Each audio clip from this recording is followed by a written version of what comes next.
Week 1 has yet to kick off, but it is never too early to talk college football playoff. A brand new college football playoff structure, 12 teams, and the Power 4 conferences, which is still going to take me some time to get used to saying Power 4, will get first round buys as well as an automatic buy for the highest rated group of 5 teams. Let's look at the college football playoff. Fitzy, one team that you are willing today to bet your house on will be playing in the college football playoff, and one team that you think is a total hipster pick to find their way into the playoff at the end of the season. Okay, first and foremost, I thought I was betting Adam's house. Like, I'd much rather bet his house than my house. I kind of like my house. I don't want my house to go anywhere, so I'm betting Adam's house on this. And also, not for nothing, if you're going to tweet us or X us, whatever we're supposed to say now, anytime we say Power 5 and correct us like a nerd, no, just don't. Just don't press send on that. All right, so one that I think is a pretty easy pick. There's no daring portion of this. Oregon, we talked earlier. Adam mentioned talking to Dan Lanning. I find the weakness on Oregon's roster. I dare you, because I don't think they have one. And in this playoff, what I really like in a world where we're going to have total chaos constantly, I want a quarterback that has seen a lot. So Dylan Gabriel being like 8,000 years old and having played college football for 47 years matters to me. So I like having a veteran presence back there. You know, Adam talked about you got to have belief in your quarterback. Dylan has shown enough to have belief in. He's never been surrounded with weapons like he has right now on a team that has utilized NIL to the fullest of Nike's dollars. I think Oregon's got talent everywhere. So I really like Oregon as an easy pick to go in. And frankly, I don't really care if they win the Big Ten or if they go in as a wild card. I would not want to face Oregon in the playoffs, because I think when we get into that and I got a choice between a quarterback that's seen a lot of life or a quarterback that's 8 or 9 months removed from a promposal, I'm going to go with the guy that's seen some football. So I'm in on Oregon. For my hipster pick, I like the way you described that.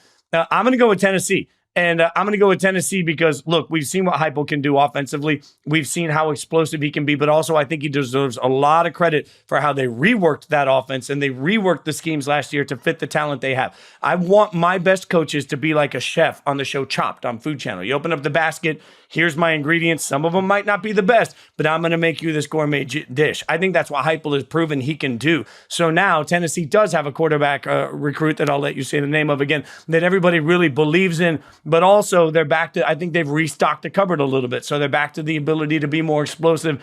Tennessee's schedule, I think, plays out fairly favorably for them. I think they make the wild card, make a little bit of noise. Tennessee surprises everybody. So that's my one prediction and my one hipster prediction. So I love how you said I love quarterbacks that have seen a lot of football. So I'm going with the quarterback that, in your words, is about a year away from a promposal, and Nico Yamaliapa. But I don't disagree, because it's not just about the quarterback, and it's not just about what they're reloading offensively. Tennessee's defense is going to be really good. I think Tennessee has one of the best, if not the best, defensive player in all of college football in James Pierce. So I like that pick, Fitzy. Adam, who you going with? A chalk pick and a surprise pick?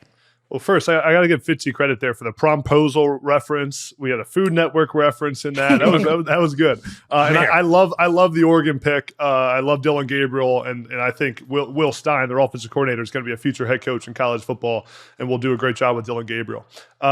My lock for the playoff right now is Alabama. I don't care if you lose the GOAT.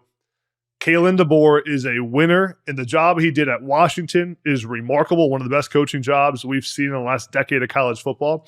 And now he has even more talent, and he has one of the best quarterbacks in the country. Jalen Milroe will be on the Heisman stage at the end of this season. Their offensive line is just as good, if not better, than it was under Nick Saban. And Kalen DeBoer in his passing attack is always elite. Defense is still laced at Alabama. I love Alabama. I love what they bring back. And I think Kalen DeBoer is going to do a phenomenal job. I think it takes a really unique person to replace the GOAT, to replace a guy like Nick Saban. It takes someone who's fully confident in themselves, but is also able to say that it's been done one way around here that's worked for a long time, and not have too much of an ego or too much of pride in yourself to not be willing to leave it the way it has been. And I was out there this summer. Kalen DeBoer is fully embracing the way it's been done for a long time. And I asked him, I was like, What are you changing? He goes, we're not changing much. I mean, they've won a lot of football games around here. I think Alabama will not lose a step under Kalen DeBoer. Can I just stop you before you get to your surprise pick and just tell you? Let's hear it.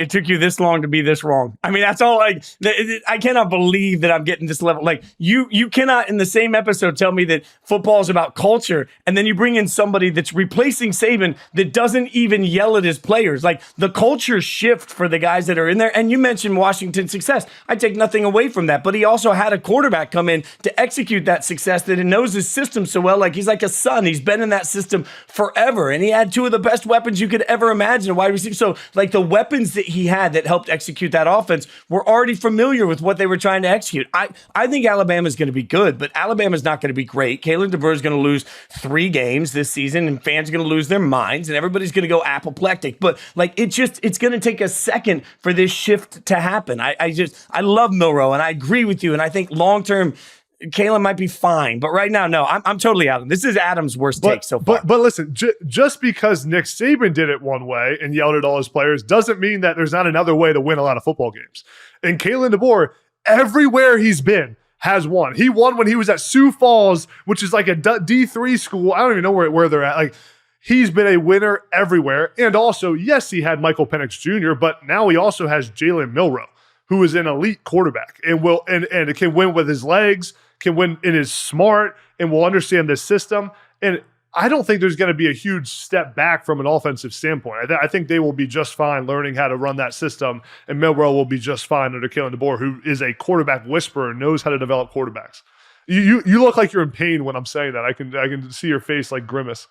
I mean, like, Milroe's a better player than Penix. I don't take anything away from that. But again, I'll go back to what I said earlier. Like, Penix was a 4,732-year-old quarterback playing college football that has been in that system and around that offense for a minute. So it was an easier transition for him. I'm not saying Penix isn't great. Isn't good. Milroe's even better. I just think familiarity with system mattered in that Washington bubble. Like, last year was the Cinderella slipper went on. It fit perfect. Everybody's great. Now it all becomes a pumpkin again.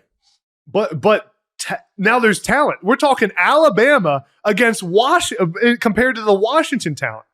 I mean, we're talking top 5 recruiting classes for the last 5 years versus Washington, who's been like top 40. It isn't even the combination of the culture and the coaching and just what Kalen DeBoer does from a leadership standpoint. Now with the Alabama talent, I think is a match made in heaven. But we will see, and we can replay this clip. Show bet. We're going to place a show bet, Caroline. There's going to be a show bet. Like, if Alabama is a lock if Alabama makes the playoffs, I'll buy the whole show dinner. If Alabama misses the playoffs, Breneman is buying dinner. There we go. I don't just have Alabama making the playoff. I have Alabama as the 2 seed winning the SEC. Whoa. If Alabama wins the SEC, I'll buy the whole show staff dinner wherever you want. We'll we can pick a nice steak place. Like, and I'm cheap. Like, my cheap ass is sitting here like throwing cash aside because I'm that confident. I say screw dinner. As lovely as that sounds, if Alabama is the 2 seed, wins the SEC, then Fitz does the following show of the College Football Power Hour in a hot dog costume. I'm in. I'm in for that. Yeah, I'm in for that. We're putting that on the table. Money is on the mahogany, or should I say hot dog costume is on the mahogany. I love this. Week 1, we're already making some bets. On the Fitz-Adams spectrum of Alabama 2024, I am smack dab in the middle. I'm much more optimistic about this team than Fitz is, and Breneman, you make very, very fair points about Alabama, but I have questions about the sheer amount of talent on this roster. Yes, it's Alabama. They're always going to have talent, but a lot of that talent left. Caleb Downs, one of the best defensive players in college football. He's now at Ohio State. Malik Benson, who was kind of the next man up in the wide receiver room. Well, he's now in Tallahassee. Who's going to be catching passes from Jalen Milroe? It really comes down to the 5-star freshman Ryan Williams. And what Michael Penix Jr. was able to do at Washington, yes, sheer talent alone. Jalen Milroe has a very similar playing style. Washington had the Joe Moore award-winning offensive line. Alabama's offensive line wasn't all that great last year, and on top of that, they lose J.C. Latham, the right tackle. So it comes down to the position players around Jalen Milroe, and will the offensive line do enough to allow him to do what he wants to do? So I'm Switzerland. In this situation, I'm smack dab in the middle, and I will enjoy a hot dog costume regardless. But Adam, you have a hipster pick to make. Yeah, my hipster pick, my surprise pick to make the playoff is Nebraska. Here's the thing. Nebraska is going to be 7-0 through the first 7 weeks of the season. They're going to be favored by a good margin in those first 7 games. Their toughest game is Rutgers. They will then travel to Columbus, Ohio, where obviously a tough game against Ohio State. But then after that, have UCLA, USC, Wisconsin, and Iowa, where they will go 3-1 and finish the season 10-2. And I tell you one thing, you don't think the college football gods want Nebraska in the playoffs? I mean, absolutely Matt Rule, Dylan Raiola, the 5-star freshman, don't blink, because Nebraska is going to be at the end of this season playing in the college football playoff. Look, it used to be on my life list to want to party with Willie Nelson. I think I want to party with Adam at this point. Like, I don't know what we were doing before the show. Look, I like the concept, but man, the number of things that have to break right on that, like, because Raiola, certainly everybody's in love with. I get it. Like, he looks like a thicker version of Mahomes. We all saw the picture out there. That Ohio State thing could turn into a bloodbath for him. At USC, I think we're a little down on USC and you're a little up on Nebraska there. I would have been less surprised if you'd picked Iowa to be the stunner, because their schedule is softer than Charmin than Nebraska. I like this pick. It's daring. And Matt Rule making the playoff with Nebraska, you're right, would be good for college football. I'm just a little shooketh. I didn't see this one coming. Have you looked at their schedule, though? I mean, they're going to be 7-0. I don't see them. They got UTEP, Colorado, Northern Iowa, Illinois, Purdue, Rutgers, Indiana. God, you're right. They're going to be 7-0, and then they can lose to USC and still make the playoff. Golly. I just have, yeah. I mean, you're not wrong. They could lose to Wisconsin. Oh man, I don't. They could. Saying that. Yeah. Okay. I mean, look, it's a bold prediction. I like it. It's very hipster. I like the Adam's band before out they here were popular. talking about offensive line coaches as head coaches and Nebraska making the playoff. Like, Adam wants it to be the 90s so bad. Yeah, I love some hard-nosed football. The other thing is Nebraska, I mean, they've been – the only reason they haven't been good the last 2 years with Matt Rule or last year with Matt Rule, they lost – I don't know, 5-6 games by like single-digit points at the end of the game. I think now that they get some of those recruiting classes in, they have a great quarterback in Dylan Raiola. Obviously, he needs to go prove it. He's a freshman. But I'm not saying Nebraska's going to win the national championship, but their schedule is the easiest in the Big Ten by far, and they have talent. And Matt Rule is a winner, knows how to win in college football, and he's built programs at a really high level. Where is that USC game? Is it in Lincoln or is it in LA? I think it's in LA. Okay, I was about to say, if that game is in Lincoln, then I'll take Nebraska at home after, a long trip, week 8 in college football when it's probably going to be a little chilly in Nebraska. Like, I'll take them to win that game, and I'll take the Huskers to go 8-0 to start the season. No, it's in LA, unfortunately, for the model there. Unfortunately, you talk about that Columbus is going to be rocking there for the 8th game of the season for Nebraska. Nebraska 7-0, going to Ohio State. That's going to be a fun atmosphere. It's going to be a blast, absolutely. I've got some picks myself. As far as my chalk pick, I'm willing to bet the house that I don't own on it. Thank you all for the low-hanging fruit, because I will take this one. Give me Georgia. That's an easy pick. That feels like an icky pick to make because it feels so obvious. I'm going to take Georgia all day long to win the SEC and to get that number 1 spot in the college football playoff. The only thing that gives me pause with this is the schedule's a gauntlet. Fitz, you and I talked about things that are underrated in college football going into this season. The difficulty of Georgia's schedule is something that I don't think that we're talking about enough. Georgia, they take on Alabama this season. They play Texas this season. They go on the road at Ole Miss. They go on the road at Tennessee, which is not an easy place to play. And, oh yeah, by the way, you open the season with Clemson. So I think Georgia has an underratedly difficult schedule. But if there's one thing that we have learned about this Kirby Smart team is it doesn't matter how much talent they lose. They're just going to reload it. And that's exactly what Georgia has done this past offseason. And Carson Beck played his best football in the second half of the season last year.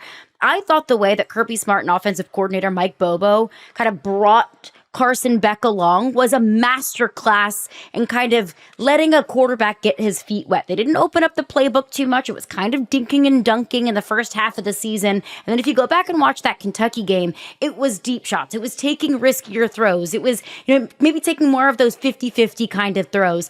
And you saw him get more comfortable with that as the season went on. Now Carson comes back for year 2 as the starter, this much more comfortable in the offense. I think you're going to start to see him make some of those risky throws, calculated risky throws early on. And I just think that this Georgia roster stacked. Like, I think it's one of the best, if not the best roster in college football, only rivaled by maybe Oregon or Ohio State. So I'm going to take Georgia as my send them to the playoff right now kind of take. A surprise team that I have is NC State. As we're talking about the hierarchy of the ACC, Fitz, you mentioned how you like quarterbacks that have played a lot of football. So do I. And Grayson McCall has 4 years of starting experience under his belt. He transfers in from Coastal Carolina, and NC State returns a lot. They bring back the ACC Rookie of the Year in Casey Concepcion at the wide receiver position. Jordan Waters transfers in from Duke. He had a really effective season running the football last year at Duke. They return 4 of their 5 starters on the offensive line. Like, I think that this offense has the makings of being explosive. And I think it doesn't come down to this, but I think a really key game for them is against a team that you mentioned, Fitz, and that's Tennessee, week 2 in Charlotte. If NC State can win that game, I think you're going to start to see a lot more buzz of what NC State can be nationally, but really in the ACC as well, and an ACC that feels right now pretty wide open. I wouldn't be surprised by the time NC State plays Clemson in September if our opinion on those two teams is flipped. Right now, I think Clemson's getting a lot of benefit of the doubt that, frankly, I'm not sure they deserve. NC State isn't. So I kind of like I like your pick for that reason. There will be a lot on that line for that Tennessee game because there isn't much when you look at their schedule. I've got it up in front of me now. There isn't much on that schedule that really gives the committee teeth, something they can really sink their teeth into. They will out of that Tennessee game. So I wonder how that game goes for them. I particularly am so high on Tennessee. I think they blow them out. Let's see how that plays because you're right. If that's a close game, that totally plays into the perception on it. Yeah, and I love Grayson McCall. It's a great pick there, Caroline. We're talking about the guy that the Sun Belt Conference Player of the Year in 2020, 2021. I think he won it in 2022 as well. I mean, this dude has seen a lot of college football and is experienced and will be, I talked earlier about being able to kind of captivate a locker room and be a leader on day one. Grayson McCall is that guy without a doubt. And when it comes to his game, he's a quick decision maker. He's got mobility. I talked about the leadership. I think Grayson McCall will be a great fit at NC State, and Dave Doreen has done a really good job as their head coach. Also, real quick on your Georgia pick, I say this a lot. You can take a shot on this show in the Power Hour every time I say this. Benefit of the doubt is something that I believe highly in sports. It changes the way we cover certain teams, but some people deserve it. Georgia deserves every ounce of benefit of the doubt that they get now. And there was a period for Alabama and Saban where you knew, didn't matter how many players they lost to the draft, you knew that whatever they were recruiting was just going to restock the cupboard. That's where we are with Georgia. And you're right. I think we are, as a college football community, maybe taking for granted just how good Georgia is, just how good Kirby Smart is, just how capable they are of restocking the cupboard every single year. And it frankly looks like we are in the middle of an era, even with these super conferences and even with the higher level of competition, where the one thing for the next 5 years you can bank on is Georgia's going to be one of the teams, one of those teams. Georgia's going to be them every single year. So you're right that, it's pretty atrocious that we've gotten this far into the show and not really given flowers to a team that clearly right now I think is the number one team in all the land. And I think that's why you are as low on Alabama as you are, Fitz, is because they don't have that benefit of the doubt anymore. It's what I've called all off-season long the SBOD, the Saban benefit of the doubt. That if you lose a quarterback, if you lose players, well, it's fine because it's Nick Saban. Alabama might be trailing by 2 touchdowns at a halftime. Well, it's inevitable because they're coached by Nick Saban. Alabama does not have that quote-unquote Saban benefit of the doubt anymore, and it's what Georgia has and has had over the last couple of seasons with Kirby Smart. The Kirby and the Georgia benefit of the doubt. I just don't understand why they don't get the benefit of the doubt in Alabama. Because this is still the Alabama program that's been getting it for years. They don't get it anymore. This is still the Bama program that's been built by Nick Saban for the last 2 decades. It's still the one that has recruited at one of the highest levels in the country the last couple of years, the last few years, the last 15 years. And it's also the program that Nick Saban has an office about quarter mile down the road from Kalen DeBoer's office. Like, he's still there. He's still in the administration. And Kalen DeBoer, not to mention, is one of the best winners in college football. So it's not like Alabama's not Alabama anymore. It's still the program that Nick Saban has made into the premier program in college football. Maybe now passed by Georgia. I'm not arguing that. But Alabama should still get the benefit of the doubt. And Alabama is still going to be an elite football team. To your point, I think Georgia passed Alabama as the premier team in all the land a couple of years ago, as the best program in all the land a couple of years ago. But we were hesitant to say that because you just can't say that when you got Saban there. Like you can't say anything like that because Nick Saban's there. Now that Saban's gone, we can all breathe a sigh of relief because we can actually be honest about where Alabama is as a program. Where they are is very good, but not legendary anymore. They're one of. They're no longer the. They now get clumped into one of the best teams in the country. And we will see how year one of Kalen DeBoer unfolds as we are just a couple days away from week one.